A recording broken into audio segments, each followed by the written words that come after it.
Bonjour. Alors en ce début de Semaine Sainte, on m'a donc demandé de vous parler de Dimanche des Rameaux. Et nous allons d'abord prier ensemble, si vous voulez bien. Au nom du Père, du Fils et du Saint-Esprit. Amen. Oui Seigneur, merci pour la vie. Merci pour le don de toi-même. Toi qui nous as donné vraiment ta vie pour nous la donner. Toi qui es la porte de la vie éternelle par le don de toi-même. Toi qui es vraiment ce roi d'amour. Merci encore pour ta présence. Merci Marie. Réjouis-toi Marie, pleine de grâce. Le Seigneur est avec toi. Tu es bénie entre toutes les femmes. Et Jésus, le fruit de ton sein, est béni. Sainte Marie, Mère de Dieu, prie pour nous pauvres pécheurs, maintenant et à l'heure de notre mort. Amen. Voilà, donc c'est le dimanche des rameaux. C'est donc ce dimanche qui précède la semaine sainte. Cette semaine sainte, en mot d'introduction si vous voulez, où nous allons vraiment suivre pas à pas, de près, Jésus, dans le mystère de sa passion, de sa mort et de sa résurrection, son mystère pascal avec ses deux volets, où Jésus est à la fois l'agneau qui s'est livré pour nous, le serviteur souffrant dont on parle dans les lectures de cette semaine. Les prophètes en ont beaucoup parlé, et Isaïe aussi en parle dans ce dimanche des rameaux. Et puis, c'est aussi non seulement l'agneau victime qui n'ouvre pas la bouche, qui ne se défend pas, qui s'offre pour nous, mais c'est aussi le lion de Juda, le victorieux de toute mort, celui qui ressuscite, celui qui est la vie et la résurrection. Comme à Rome, à la place Saint-Pierre, l'obélix est gravé en latin, il a vaincu le lion de Juda. Un passage donc de l'Apocalypse. Et nous savons qu'à travers les épreuves, il y a cette victoire qui nous attend. Donc, pour parler de ce dimanche des rameaux, quelle est donc cette joie? Pourquoi tenons-nous des rameaux à la main et que l'on crie Hosanna et que nous allons donc, rentrer dans une joie alors que l'on rentre aussi dans la passion du Christ? Une curieuse joie. Et nous allons donc en parler. Pourquoi cette joie? Joie grave sans doute, mais pourquoi? C'est un peu une fête qui a un goût amer. Et vraiment, Jésus va rentrer d'une manière triomphale dans Jérusalem, mais on sait bien quel est le sinistre retournement où la foule qui l'acclamait, bientôt, va le condamner à mort. Voilà ce que c'est que ce dimanche des rameaux. Si vous voulez bien, on va d'abord ouvrir, ce petit livre de prière, le Magnificat. Le dimanche des rameaux est structuré ainsi. Aux portes de l'église, on verra que ça peut être aussi à la porte de notre cœur. L'église est dans notre cœur, puisque dans cette période de confinement.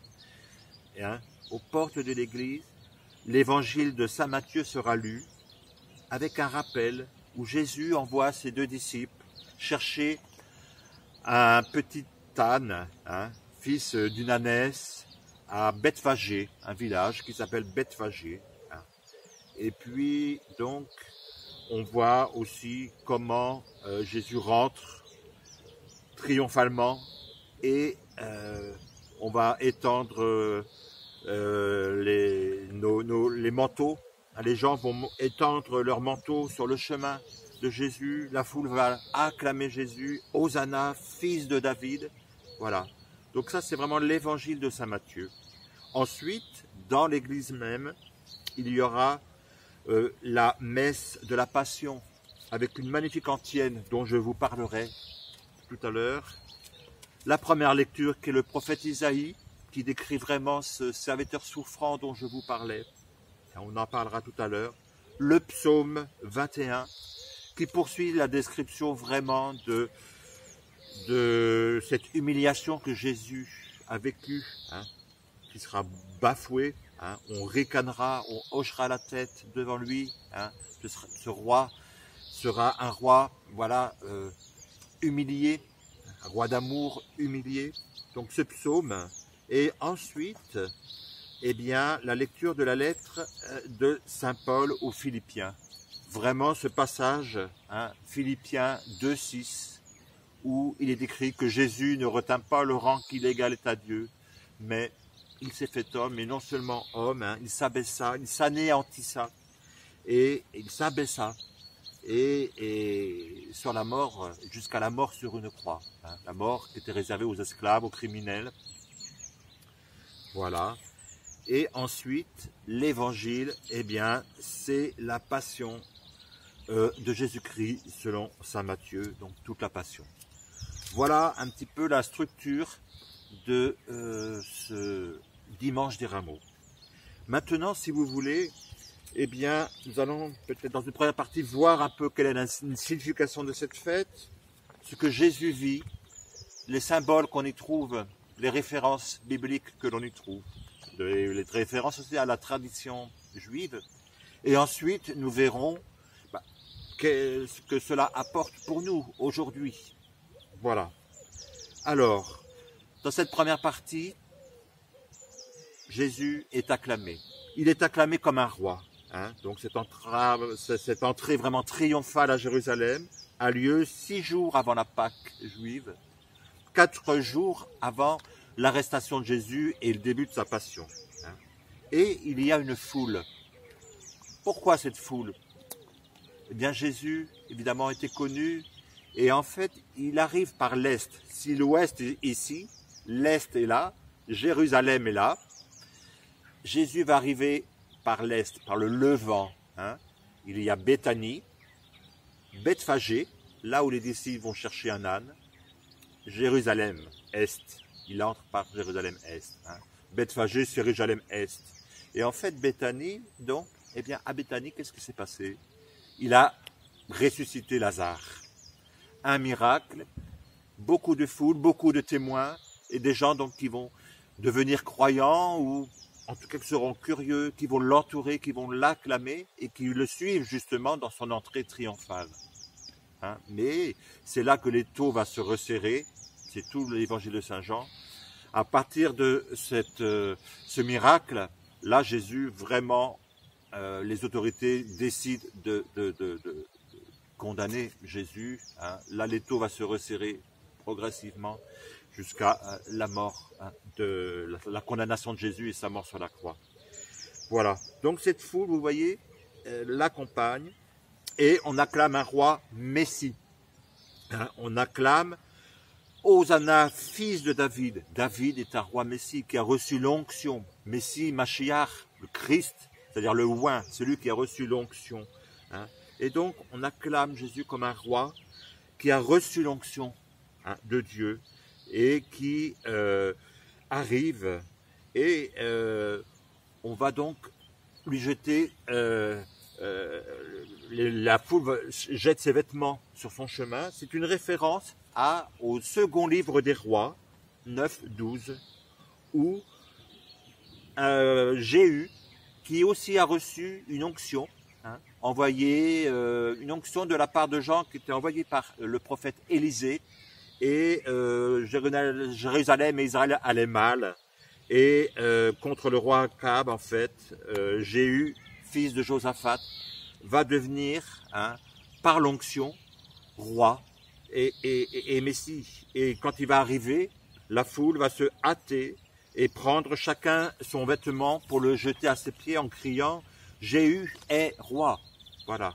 Donc c'est cette référence-là, hein, 2 Rois 9-12, hein, qui fait que l'on parle de ses vêtements. Hein. Bon.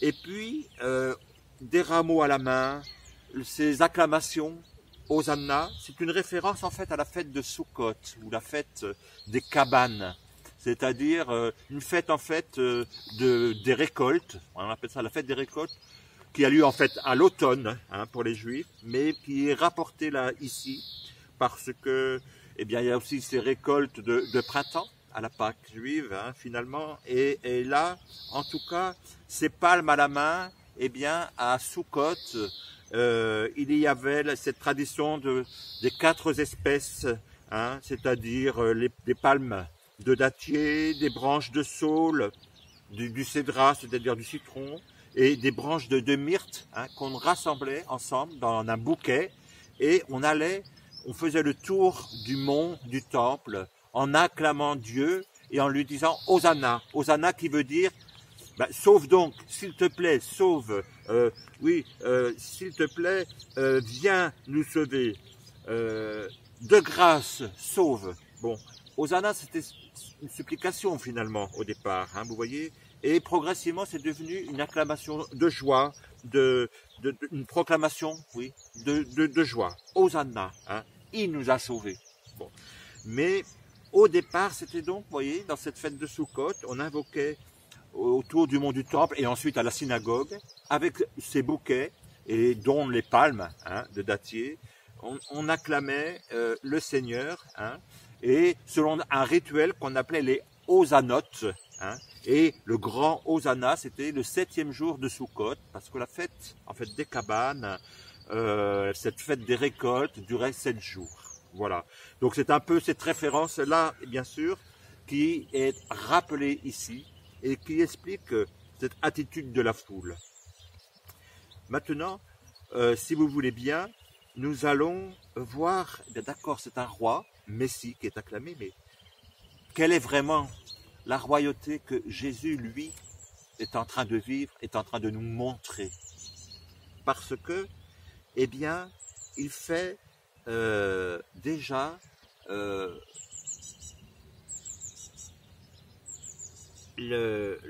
on peut faire, déjà le constat que Jésus est fils de Dieu, hein. On l'acclame d'ailleurs, hein. Il est le Seigneur, hein. Hosanna, fils de Dieu. Bon, et c'est vrai que Jésus est vrai Dieu, hein. Il est le oint, le Christ, hein. Mais en même temps, on voit qu'il est vrai homme, hein, et qu'il s'anéantit, c'est ce qu'on appelle la kénose, et justement c'est cette lecture de Philippiens 2,6, hein, où il ne retint pas le rang qu'il égalait à Dieu, mais il s'abaisse, hein, mais il sera exalté, et son nom va vraiment être au-dessus de tout nom, hein, et Jésus-Christ est vraiment le Seigneur à la gloire de Dieu le Père, hein, et il va glorifier le Père sur la croix. Voilà, curieuse glorification. On voudrait qu'il soit fort, chef politique, hein. Les zélotes voulaient que ce soit, voilà, qu'il ait une royauté avec un pouvoir politique, hein, etc. Eh bien non, il va se présenter comme serviteur souffrant. Et en fait, eh bien, on peut voir comment Jésus rentre à Jérusalem, hein, comme un roi doux et humble. Hein. Et ça, c'est une référence en fait à Zacharie 9,9, hein, le prophète Zacharie 9,9, hein, où là encore, Jérusalem était dans de mauvais draps, mais Dieu veut le sauver. Hein. Et un peu plus loin, antérieurement au prophète Zacharie, hein, Dieu exprime, Dieu est un Dieu jaloux, il aime, voilà, son peuple, et il veut le sauver. Et à un moment donné, donc il va le sauver, et il va dire par la bouche du prophète, exulte de toutes tes forces, fille de Sion, pousse des cris de joie. Voilà ces cris de joie du dimanche des rameaux. Pousse des cris de joie, fille de Jérusalem. Voici ton roi qui vient. Jésus vient sur un âne. Voici ton roi qui vient à toi. Il est juste et victorieux, de la victoire de la résurrection pour nous. Il est pauvre. Certaines traductions vont dire plein de douceur. C'est le mot anav, en fait, en hébreu, qui veut dire à la fois tout ça. Pauvre, plein de douceur, humble, doux et humble de cœur. Vous voyez, tout ça, c'est la même acception, le même sens étymologique. Hein. Donc voilà, un roi pauvre est monté sur un ânon, le petit d'une ânesse. Voilà. C'est donc Zacharie 9,9, hein, qui mentionne cela.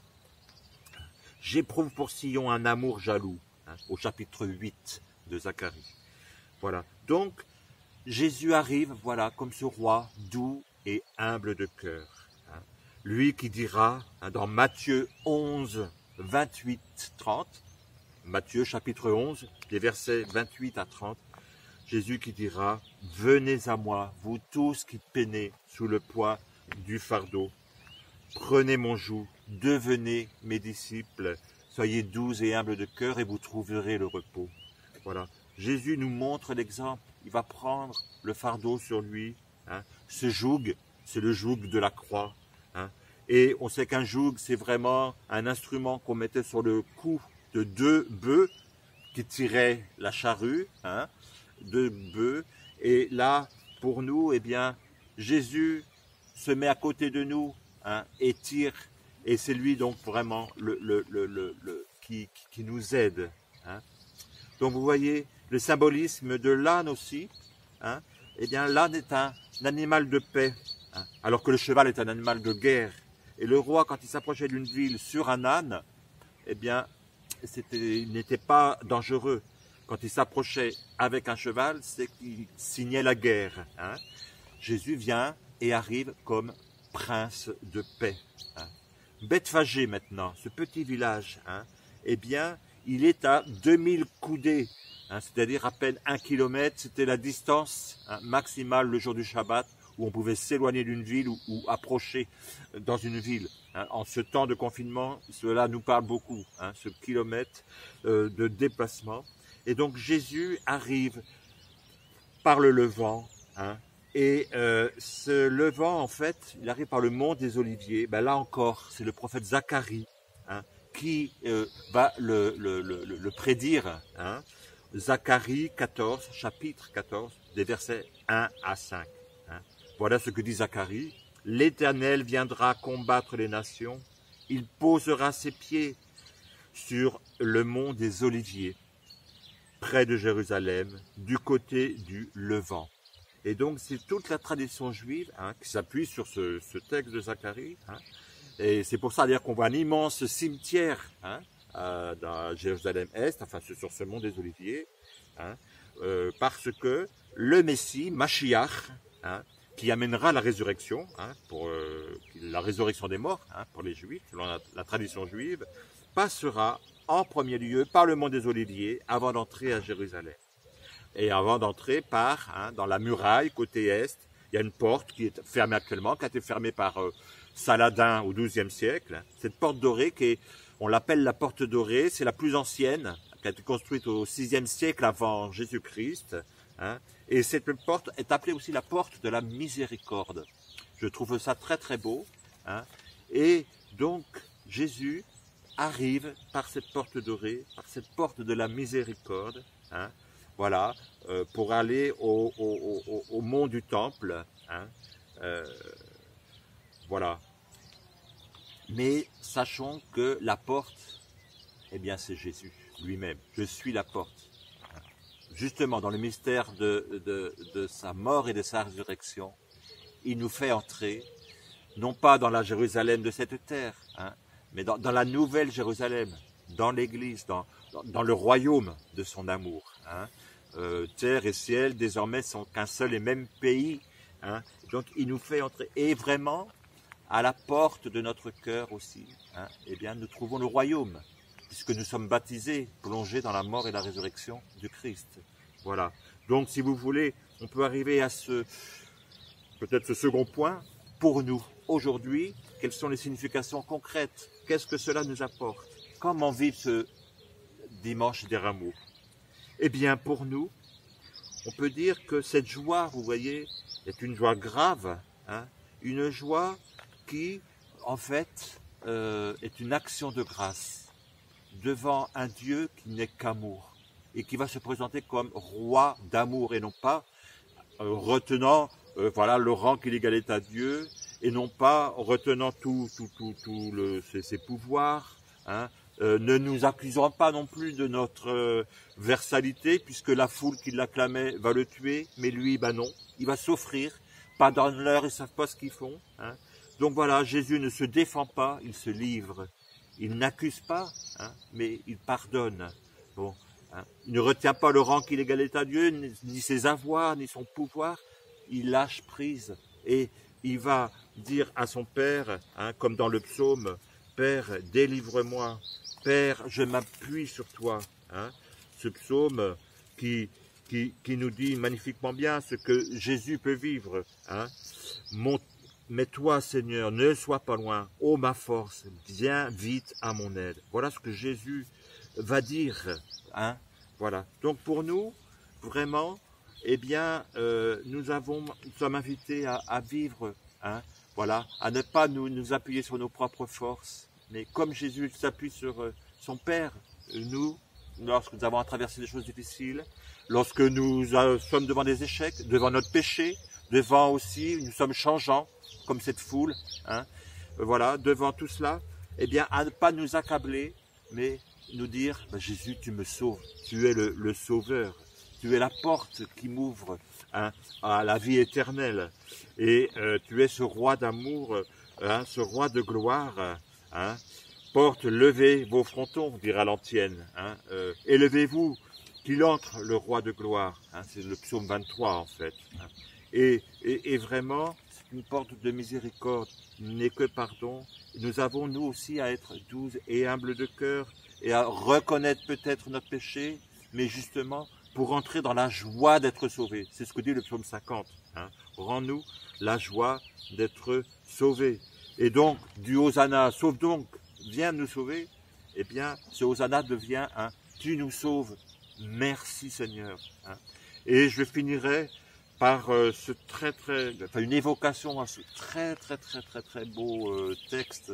Notre pape François nous a parlé là, justement, à l'entrée de cette semaine sainte, pour nous dire comment la vivre, cette semaine sainte. Et que, eh bien oui, le bonheur, ce n'est pas de tout réussir, ce n'est pas le succès, d'être acclamé, hein, c'est aussi savoir vivre de nos échecs, tirer la leçon de nos échecs, savoir vivre aussi que on n'est peut-être pas reconnu, on peut peut-être même être bafoué, mais que l'amour livré est quelque chose qui glorifie Dieu et qui quelque part fait notre joie profonde. Hein. En ces temps de confinement, comment on peut être acclamé peut-être par ses enfants un jour, l'autre jour on sera au contraire banni, mais on s'offre, on se livre, on se donne, on se pardonne. Et je crois que c'est cela que nous avons à vivre. Hein. Oui, d'accord, des joies, des succès, mais le bonheur, c'est aussi de savoir vivre, de traverser les épreuves, les tristesses, avec Jésus, qui a été le premier à prendre ce chemin, lui qui est notre force et notre salut.